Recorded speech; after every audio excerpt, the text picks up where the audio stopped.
What is going on, everybody? Welcome to another edition of, you guessed it, All American Sports Network. Man, it feels good to be here tonight with you guys. Not going to be on here too long. I'm going to hit a couple of important notes right quick of some things that's going on in the world of sports. I'm going to touch base on some of the major moves that happened today in the football sector and in the NFL sector, and we're gonna touch a little bit about what's going on with the NCAA college basketball, what to expect, things of that nature, and touch a little bit on college football. So if it's your first time tuning in, it's All American Sports Network. Do me a favor, hit that like button, hit that subscribe button, hit that notification bell up top. Please like and share. Please like and share. Now, with that being said, guys,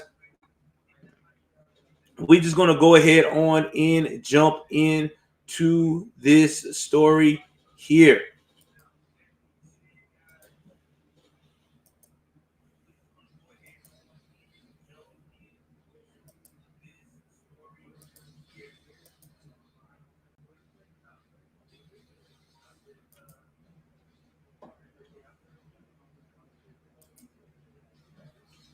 All right. So, major news.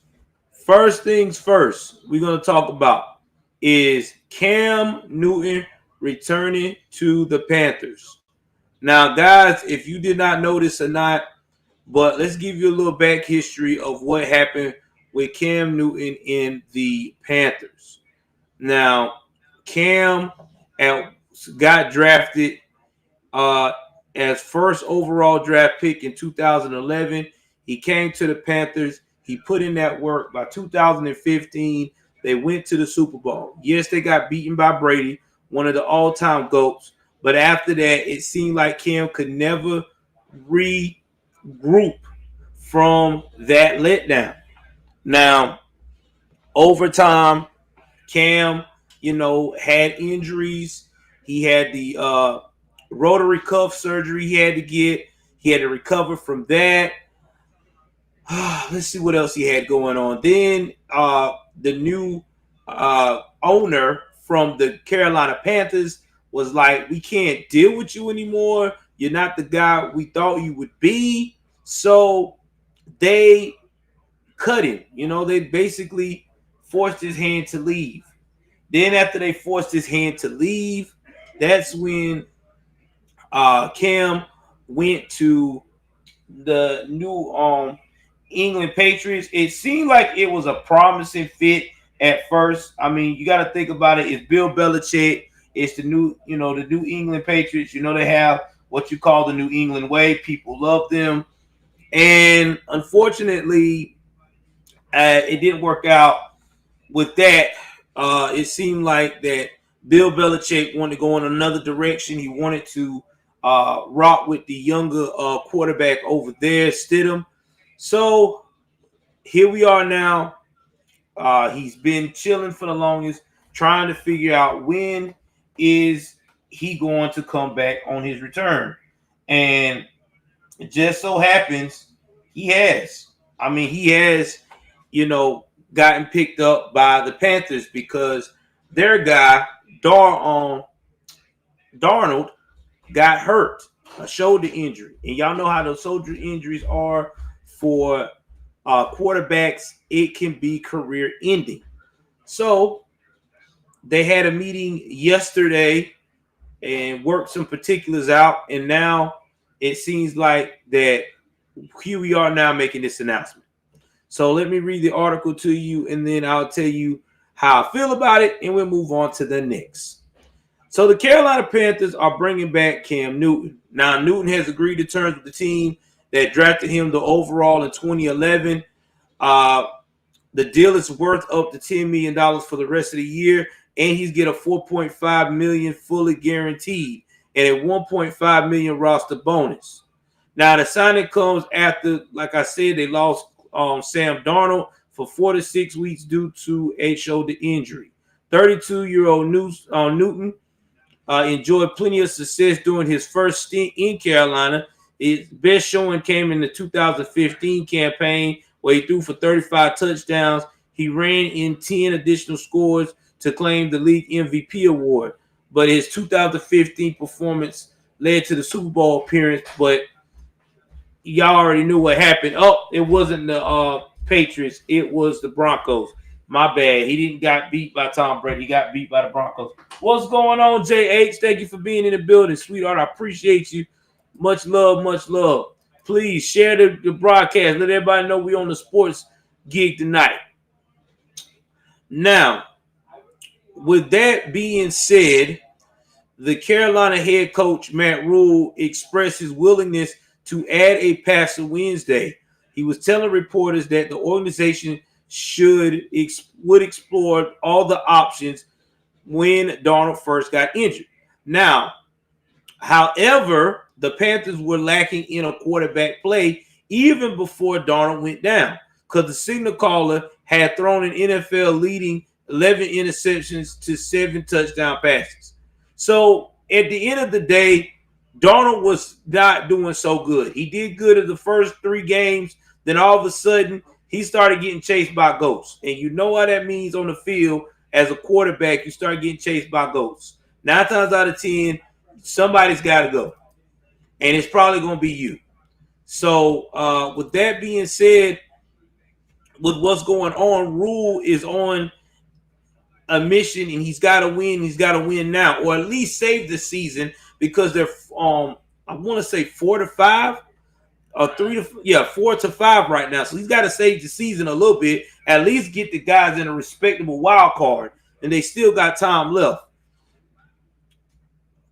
Now, who the franchise acquired in the offseason trade with the New York Jets to step up amid Carolina slide was the bench boss sidelined the 3rd overall pick for P.J. Walker in a Week 7 loss to the New York Giants. But Darnold kept the starting job the following week. The Panthers have struggled to find an answer at quarterback position since their initial decision to move on from Newton in 2019. They signed Teddy Bridgewater, and he gave him a 3-year, $63 million contract in 2020. But then they had to trade him after one season after they got Darnold because they thought Darnold would be the answer. Newton spent last season with the Patriots, what we talked about, before they surprisingly released him ahead of the 2021 campaign. The former MVP averaged a career low of 177.1 passing yards per game with 10 interceptions to 8 passing touchdowns during his lone year with New England. However, he did add 12 scores and 592 yards on the ground. Now, the Panthers, who just sit just a half game back of the NFC's final wild card spot at 4-9, are planning to start Walker at quarterback Sunday while Newton gets up to speed. Rule said Thursday, according to Associated Press. Listen, guys, I'm telling you right now, Cam Newton will be playing quarterback probably Sunday. I'm telling you. I do not see Walker doing that well Sunday. They need somebody. Now, I think Sunday, let me look and see what my stats is telling me who they play against Sunday, excuse me. I'm so tongue-tied tonight, y'all. Kind of tired. That's why I'm kind of making this a little faster than usual. They're going against Arizona. You're going to need an experienced quarterback to play against Arizona. Arizona is a hell of a team. Now, I'm not saying that Cam's going to come in there and knock it out the park. I don't know. Anything can happen on any given Sunday. But I do know this. They cannot rely on just Walker and everything else. Oh, I am, JH. I am. You know I'm going to. I'm going to get some rest. I ain't going to be up here too long. I just want to get some of these points out beforehand. I didn't want to abandon the sports channel. I know I've been doing everything on my other channels, but I know these guys need love too, so they can find out what's going on because there was some major news that need to be talked about. Now, like I said before, I always said they should have never got rid of Cam Newton. Cam was the answer. He only thing Cam really needed was some efficient receivers. But now it's been shown that they got that. So I really feel like that this could be a blessing in disguise for the Carolina Panthers. They've been doing real good on rebuilding. They're almost there. So, you know, we just got to keep, they just got to keep moving forward. They got to keep pushing through. Now, let's go into other news. Other news. Y'all guessed it. That's right. Odell Beckham Jr. has found a home. Let me tell you about this situation here. Odell Beckham Jr. has not had the best of the seasons. Okay? We already know that him working with Baker Mayfield and all those guys, it's been a little bit frustrating. We know that he's also have had injuries. We already know that this is some of the things that Odell Beckham Jr. has been dealing with. But one thing we do know is that Odell is a very talented wide receiver.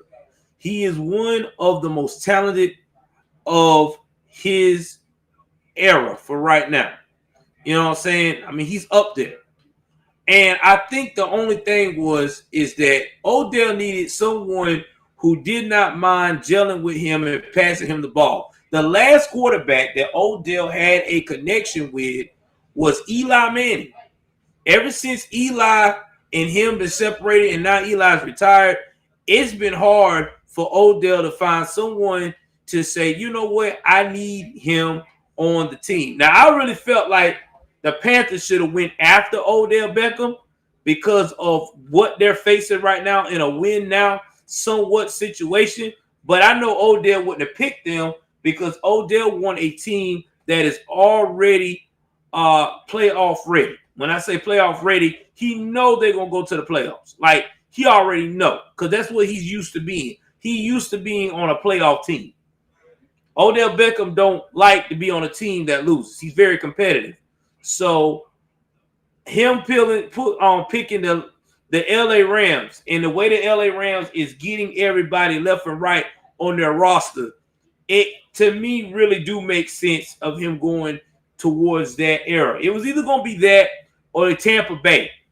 But I know Tampa Bay didn't want him because they already got one egotistical guy, and that's Anthony Brown. And let me tell you, Anthony and Odell would have bumped heads. It would have been not a good day. Yeah, it wouldn't have been good. So it's best. Antonio Brown, excuse me. So Antonio and Odell would have been oil and water. Would not have jailed. So I think that was a good move on their part. Let Odell go somewhere where he can be the star receiver. He can get a connection with a quarterback. So let's jump in to where we are now. So the Los Angeles Rams are not done adding superstars. They acquired Odell Beckham Jr. All right. Now he agreed to join the Rams. Now the two sides inked a 1-year deal worth up to $4.25 million. Again, this is pretty cheap for a superstar like Odell Beckham. All right. Now, Los Angeles will reportedly give Beckham a $500,000 signing bonus and a $750,000 in salary for the rest of the season, with the remaining $3 million on the deal tied to team-based incentives. Now, when they say team-based incentives, that's based upon if we make the playoffs. That's the point if you get so many yards. You know how they do. It's all in the contract. I'm not gonna get into two of the particulars. Now, the Cleveland Browns, released Beckham last week because they have had a tumultuous 2-season stint together. All right, a lot of it had to do with Baker Mayfield and Odell Beckham not getting along. And y'all know what that was about because his daddy show aired it out. It was because Odell felt like he was not getting enough access, enough a chance to have the ball whenever it was time to make major plays. Baker Mayfield was like, yo, man, I'm doing what is supposed to be done per the play. So I don't know. It seemed like at first they were doing good at the first part of when they first hooked up, and then it seemed like it fell apart in the middle of the season when the first year he got there. But hey, things happen. Now, Beckham also had the Green Bay Packers who wanted to sign him. He also had the New Orleans Saints, Kansas City Chiefs, the Seattle Seahawks, and the New England Patriots was also trying to get him. But out of those people, who's going to the Super? Who's going to be a playoff team this year, based upon what's going on right now? The only people that were going to be a playoff team were going to be the Los Angeles Rams. Kansas City right now sucks ass. New Orleans Saints is hit or miss. Cause of how they feeling. Seattle Seahawks, they're not doing so well right now. They don't have Russell Westbrook. New England Patriots, Bill Belichick is still trying to figure that shit out. I mean, so his best bet would be Los Angeles Rams. They're already established. They're in the driver's seat. They're not playing games. Now, the 29-year-old will join a star-studded receiving corps in LA that also features the following, okay? They just got Von Miller from the Denver Broncos. He's going to be with wide receivers Cooper Kupp, Robert Woods, and Van Jefferson. Then the tight end, Tyler Hobby. Kupp currently leads the league in receptions, 74 yards, 1,019, and 10 touchdown catches. Now the Rams, they traded quarterback Jared Goff to get Matthew Stafford in the offseason. He also began 2021 with veteran Deshaun Jackson on the roster, but released the three-time Pro Bowler wideout last week after failing to deal him at the deadline. So let's see where we at now. Now, the former first-round draft pick has racked up 17 catches and 232 yards with no touchdowns through his 6 appearances in 2021. Beckham didn't play his first game this season until week 3 because he had a torn ACL. And then they'll be facing the 49ers on Monday, and he'll be probably starting. All right, so here's my take on this. They're going to have to slowly work my man's into the fold.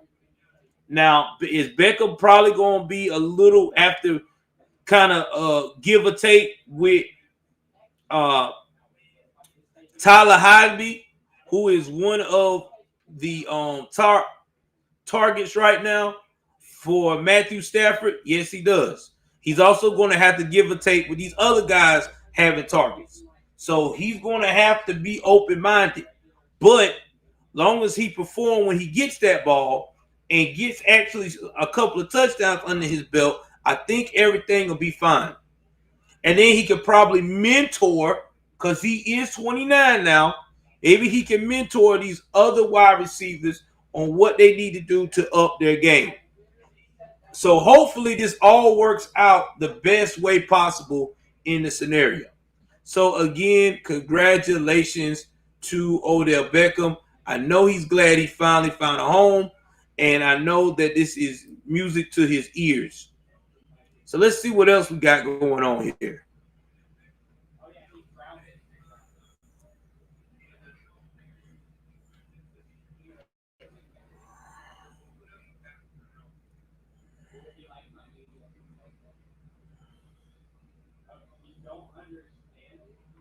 And trying to see if anybody else is.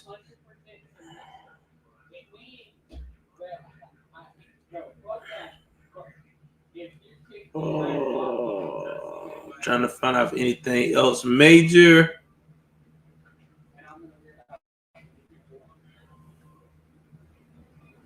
I'm trying to see if anybody was in the hot seat right now.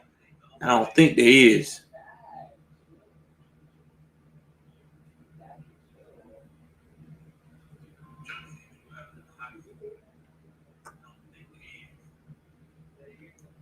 All right, that's about it. Let me go on to the ESPN side. We're gonna go up here and share on the ESPN side. Please hit that like button, hit that subscribe button, guys. Giving you nothing but straight, quick news, sports news, baby, all day, every day.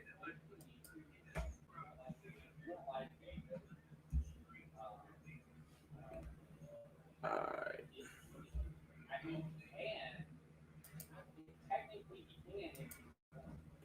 All right.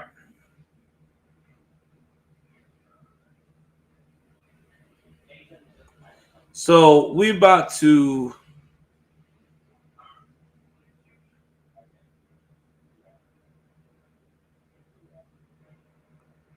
see what we got to see here.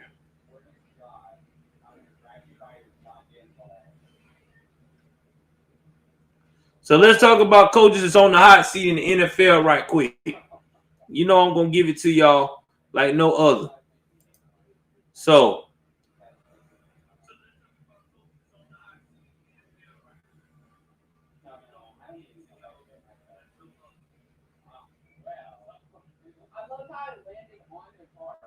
right now you got the Raiders, which y'all know about what's going on with the Raiders. I reported about this. They already had two major incidents with players this season. First incident they had was with um, Henry Ruggs III. Got a DUI and caused a accident that killed a woman head on, burned her up alive in the car, basically what I was told allegedly. He's looking at up to 46 years in prison with the weapon charge he had in the car, things of that nature. Second person that shot everybody was Damian Arnett, I want to say his name was. I don't want to mess up his name. I think that was it. But either way it goes, Arnett decides to go and threaten people on social media with guns, pointing on social media and threatening people. A very talented football player. Now he was released from the team. Now, will any team get him?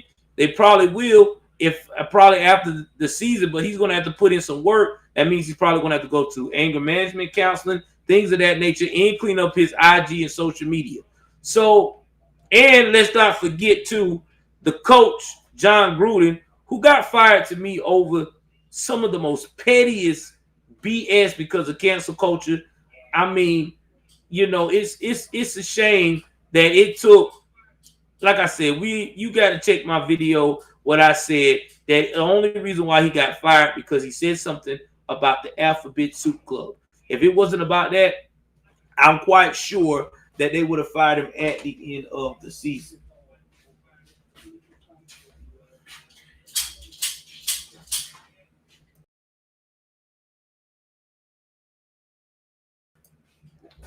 Now, the other thing that we also going to talk about is some other stuff that is going on with in the hot seat. Then you got Vic Fangio. They're 5-4. He may be in the hot seat if they don't get at least a playoff. Then you got Kyle Shanahan. He's possibly in trouble because he's not doing so well either. So let's see here.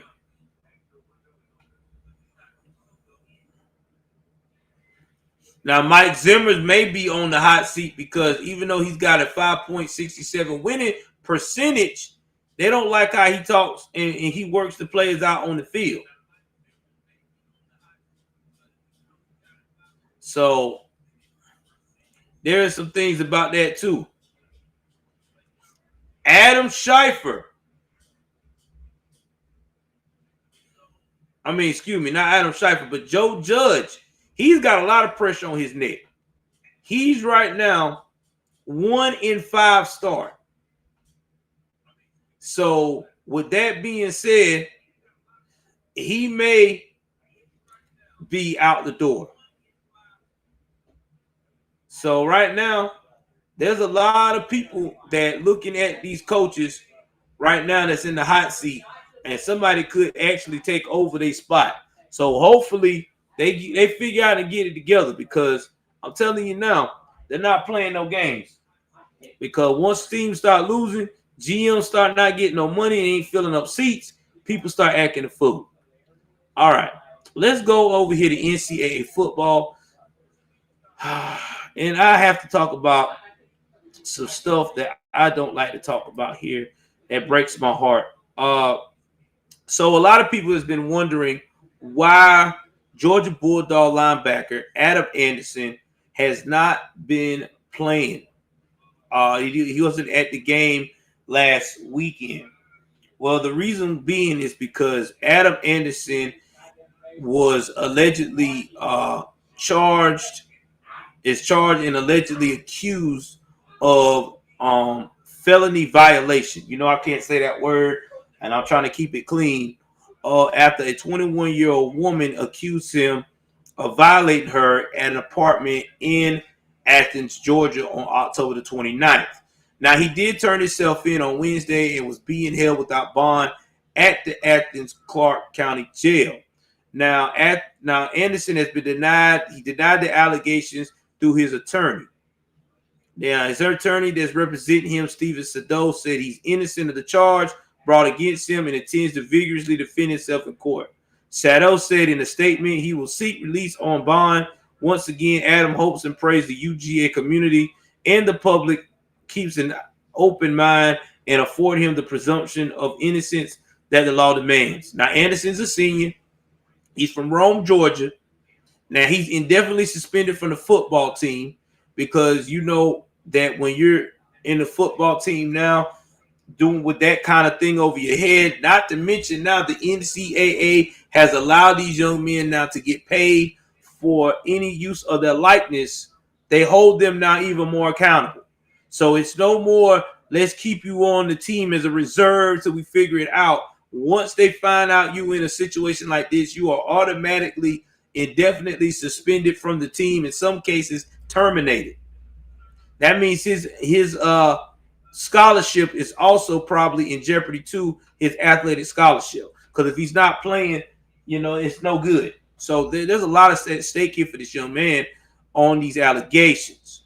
Now, according to the arrest warrant, the woman told the police that she went to the bed early on October the 29th. She had a few drinks. The woman said she woke up sometime between 5 a.m. and 6 a.m. while Anderson was violating her. She reported to Athens Clark County Police later that day. On October the 30th, Anderson played in the Bulldogs' 34-7 victory over Florida in Jacksonville, Florida. A Georgia official said the athletic department wasn't aware of the allegations when Anderson played against the Gators. Okay, so they wasn't aware. So she went down there the day he was playing. Within 24 hours, the police has already got a report. Now, the University Equal Opportunity Office, which handles complaints of sexual violations and Title IX violations, has opened a separate investigation into the allegation. Now, Anderson is one of the stars of the #1 Georgia defense. At the time of his suspension, he was leading the Bulldog with 5 sacks and was second on the team with 5.5 tackles for a loss to go with 32 tackles and 14 quarterback hurries. Now, the statement they released, we are aware of the report, and we don't comment on law enforcement matters, but I've been clear about the high standards we have for our student athletes on and off the field. Bulldogs coach Kirby Smart said in a statement last week, I'll be working closely with our administration to ensure we cooperate fully with all law enforcement and campus protocols. At 6'5", you know they got to put that height on there, and 230 pounds, Anderson is ranked the number 29th prospect for the 2022 NFL Draft by the ESPN Todd McShay and number 4 outside linebacker by ESPN Mel Kiper Jr. Guys, this is bad. This is bad because for so many reasons. Number one, my condolences goes out to any victim that gets violated. All right. But I'm about to say something that is probably going to piss a lot of people off, but I'm just being real about it. Number two, when it comes to young guys, got to understand, when you are in a position to where you are a walking business, you cannot go out here and put yourself in situations where you might find yourself regretting it. I'm going to say it again.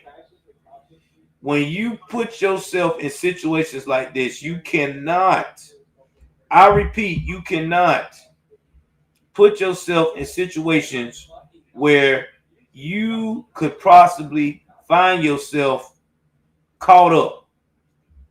Now, this young man has literally ruined his life. I mean, I'm just being real, possibly, because of not making the right choices. The first choice he should have done is, number one, when you're going out to the club and a young lady has a few drinks and she keeps telling you, I want you to come home with me. I want you to come home. No. I don't care how hot and heavy you feeling right then. Tell that girl no. Because you're dealing with your livelihood. You're trying to get to a goal. You're trying to get to the NFL. And yes, that person might tell you they're ready to go, but then they wake up the next morning, they don't remember something. Guess what's going to happen? You got this situation. Now it's your word against hers. So you got to use common sense. Now, on the flip side, if you one of those dudes that are like that, and you are always thinking because you a star that you can get away with violating women, then you can best believe that you're going to get caught up sooner or later. Now, for them to arrest him, there had to be some type of evidence. They're not releasing it right now. Usually that's how that works. They got something, evidence, something that's pretty, strong against him. Now, again, I hope that it doesn't come down to that. But right now, his career is in shambles. Now, let's say, for instance, he don't go back to school for the rest of the year and playing as a senior. Even let's say he goes to the draft, colleges is going to be shy. I mean, NFL team's going to be shy of having him on the team because he's considered a liability. And let's just say, for instance, that he does turn around, and he do have to do major time for what he done based upon the evidence. I mean, it's a wrap. That's why I'm trying to tell all you young guys who work so hard to accomplish to get in the NFL, you got to use common sense. If it's not someone that you have already established a relationship with, that y'all have been dealing with each other for a long period of time, and y'all are like literally got that understanding because y'all like a couple, do not have, especially in your own apartment, no, sir. You have to tell them quick. Nah, I'm out. Sorry, can't do it. I understand you like me a lot. I make sure that somebody, get you an Uber or something, a friend or somebody that you with. I know you got friends. Make sure she get home safe. I don't want no parts of that. I am not that desperate. Anyway, that's all I got to say about that situation. Let's go ahead on and let's talk about some of the standings right now in the NCAA. Okay, football. And right now, we are going to go with the rankings. Georgia is still number 1. Now, Alabama being number 2. Guys, I don't agree with that. I don't. I feel like Oregon is a way stronger team than Alabama. Alabama barely beat LSU last week. I cannot sit here and be like that Alabama is this top, you know what I'm saying, second team. I look at Alabama, the way they struggle. Alabama to me is like a number 5. Now on the AP top 25, they got Cincinnati second, and they got Alabama third. Again, that's still being too nice. Alabama should be around about 5. You barely could beat LSU. You did not impress me. You haven't impressed me for the last couple of weeks. Cincinnati been doing pretty good. I give Cincinnati credit. Oklahoma, they've been doing very well. Oregon, definitely been doing very well. Now, Ohio State, I think Ohio State, to me personally, Ohio State should be, to me, this is my personal opinion, should be 5th and Oregon should be 6th. I think Ohio State got a little bit more than Oregon. Now, I don't think they can mess with Oklahoma because I done seen Ohio State got some hiccups too. But I'm telling you now, I don't see Alabama as a 3rd. I don't. I see Alabama more of maybe a questionable 6 or 7. Michigan State. Now, they have failed 3 spots. They're number 8. And I can see why. Some of the, they still got to work on some stuff. Michigan is still holding to number 9. Oklahoma State went up a spot. They had 10. Texas A&M went up 2 spots. They had 11. Ole Miss went up 3 spots. They had 12. Wake Forest went down 3 spots at 8-1. BYU went up 3 spots at 8-2. UTSA went up a spot at 9-0. Auburn went down 4 spots at 6-3. Houston went up 3 spots at 8-1. Baylor 7-2 went to 4 spots. Iowa is still at 19. Wisconsin is still 6-3. They wasn't ranked before, but they are now. North Carolina State has made it to number 21. They was not ranked last week. Coastal Carolina fell down a spot. They're 22, but they're 8-1. Penn State, they fell down a spot. They're 6-3. Louisiana is 8-1, and Pittsburgh, they wasn't even ranked last week, and they came at 25. So, to me, Georgia's still leading on the points, and Georgia definitely leading on the points. So I got to give them props on that. So let's look at what's going on this weekend. Some of the games that's going on. On week 11, we got Georgia against Tennessee. We're going to break these down and tell you what I think, who's going to win that. Please hit that like button and that subscribe button, guys. Y'all know how we do. So, right now, North Carolina and Pittsburgh are going against each other. Looks like Pittsburgh is in the lead. It's the 4th quarter. Looks like they're going to wrap this on up. Let's see here.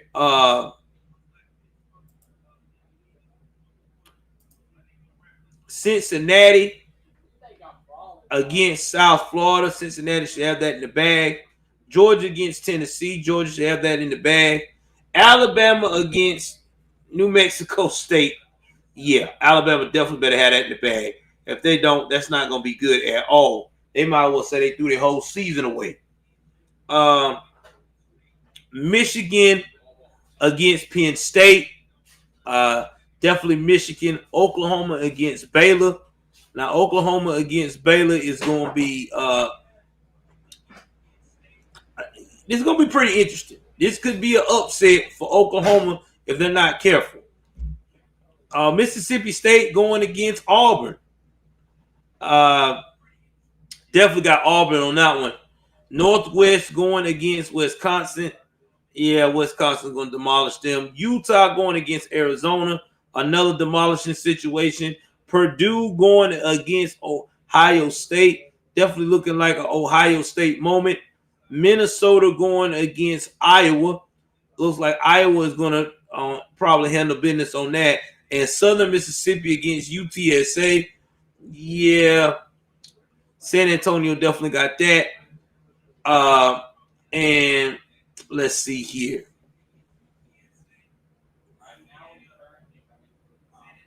Maryland. Oh, excuse me. I don't know where I went too far up. My bad. Maryland against Michigan. Yeah, that's Michigan all the way. Texas A&M against Ole Miss. Now they say Texas A&M. I'm gonna say this may be an upset. I'm gonna go with Ole Miss. Notre Dame against Virginia. They saying Notre Dame may win this one. At number 9, 16 North Carolina State against Wake Forest. I definitely gonna say that North Carolina State may be the one